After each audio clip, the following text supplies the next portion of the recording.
안녕하세요. 자, 뒷단락 이어서 하겠습니다. 결핵의 원인균과 예방법을 찾아냈는데 이제는 치료법이 나와야 되겠죠. 근데 치료법을 개발하기까지는 오랜 시간이 걸렸어요. 그럼 치료법 누가 만들었냐? 자, 왁스먼입니다. 왁스먼은 어떤 과정을 거쳐서 치료법을 개발하게 됐는지 그 뒤에 내용이 쭉 나오겠죠. 흙이 들어있는 용액에 노출된 세균이 죽어버리는 현상을 발견하고 흙 속에서 세균을 죽이는 물질을 찾아내기 위한 연구를 진행해요. 그러니까 흙 속에 세균을 죽이는 물질이 있다는 것을 알게 되죠. 이 문장을 좀 더 자세하게 설명하고 있는데요. 왁스먼은 흙 속에는 눈에 보이지 않는 미생물이 자신의 영역을 지키기 위해 끊임없이 자리다툼을 하며 토양이라는 환경에 가장 잘 적응한 존재들만이 살아남게 된다는 사실을 알게 되었다. 그 말은 흙 속의 세균들이 죽어버리는 그 원인에 대해서 구체적으로 설명하고 있죠.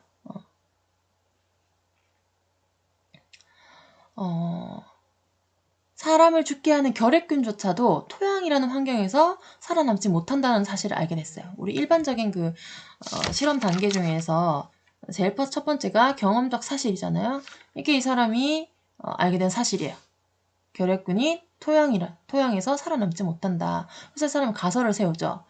토양에 미생물이 있을 텐데 그 수많은 미생물 가운데 이 결핵균을 죽이는 물질을 분비하는 미생물이 존재할 것이다. 그래서 이 가설을 검증하기 위한 연구를 진행합니다. 그래서 요 뒷단락부터 뒷단락에 요 단락, 그다음 요 단락 여기까지가 가설을 검증하기 위한 왁스먼의 실험에 대해서 쭉 나와요. 자, 실험 대상은 토양입니다. 이 토양에 완충 요객을 넣고 미생물을 멸균해요. 근데 그 생성물에서 항생제 능력을 지닌 물질을 분리해내는 일을 한대요. 이게 너무 힘들었습니다. 왜냐면 실험 대상이 워낙 광범위했잖아요. 너무 많은 미생물들이 있으니까요. 그래도 쉬지 않고 계속했어요. 그러던 중 그는 어느 방성균에서 뽑아낸 특이한 물질이 살균 효과가 있다는 사실을 발견해요.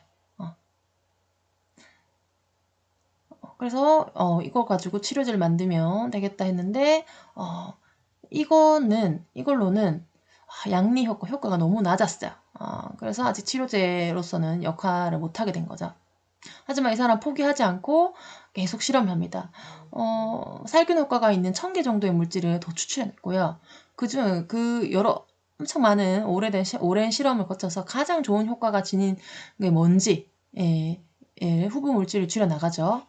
그러다 어느 날 시험관 속에서 창자에 병을 일으키는 병원균 한 가지가 죽어 있다는 것을 발견했는데 그 시험관에 있던 미생물이 뭐였냐? 방성균의 일종인 스트랩토미세스입니다.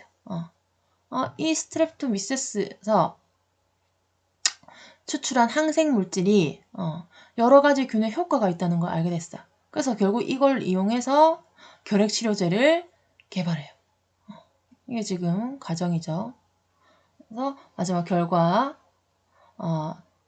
스트랩토마이신이라는 이름을 붙인 약을 세상에 공개했습니다. 이 스트랩토마이신이 결핵 치료제 대표적 약이죠. 여기까지가 본문 3의 내용입니다. 자, 그럼 말씀을 맺은말 볼게요. 자, 오늘날 결핵은 결코 과거의 질병이 아니다. 그러니까 여전히 사람들의 관심사는 멀어졌죠. 왜? 예방법과 치료제까지 나왔으니까. 하지만 현재도 심각한 질병이다라고 얘기하고 있는데요. 왜 그런지 구체적 자료가 뒤에 나와 있습니다. 결핵은 지금도 1년에 2,000명이 넘는 사람들이 목숨을 빼앗는 무서운 질병이다. 인구 10만 명을 기준으로 매년 약 5.5명이 결핵 때문에 세상을 떠난다. 그래서 질병관리본부에서 내세운 결과를 출처로 삼고 있죠. 이 구체적 자료는 신뢰성과 타당성을 높입니다. 이런 것도 꼭 받으셔야 되고요. 결핵 치료제가 개발됐지만 결핵은 증상이 쉽게 호전되지 않아요. 오랜 기간에 걸쳐서 약을 복용해야 되고요. 약을 먹었지만 항생제를 넣었지만 강한 내성균이 출현해요. 그 항생물질에도 견뎌내는 균이 또 나오는 거죠. 그래서 치료가 잘 안 되는 거예요. 그래서 아직까지 결핵과의 전쟁은 끝나지 않았다 하고 얘기하고 있어요. 이게 맺은말입니다. 그래서 전체 글을 요약해보면요. 머릿말 부분에서는 결핵이라는 게 아주 오래전에 발생했고 오랜 역사를 지닌 질병이다 해서 어떤 증거나 역사적 기록들을 예시했고 들을 제시했었고요. 그다음 본문 부분에서 처음에 그 결핵의 가장 큰 원인이 위생이다라는 걸 체드윅이 얘기했고요. 그 다음에 비유맹이라는 사람이 결핵은 감염병이다라고 얘기했어요. 그게 본문 1에서 나왔던 거고요. 그 다음에 코어에 대한 얘기도 했죠. 코어는 결핵의 원인균을 발견했고 이게 이제 결핵 해방의 길을 열게 되는 계기가 되는 거죠. 그리고 칼메트와 게랭이 결핵 예방법인 백신을 개발했고 마지막에 왁스먼이 결핵 치료 물질인 스트랩토마이신을 개발해냈죠. 마지막 맺은말에서는 완전히 결핵이 종식된 건 아니다. 결핵 치료는 아직까지도 어렵다. 그런 얘기를 하고 있습니다. 자, 수고했습니다.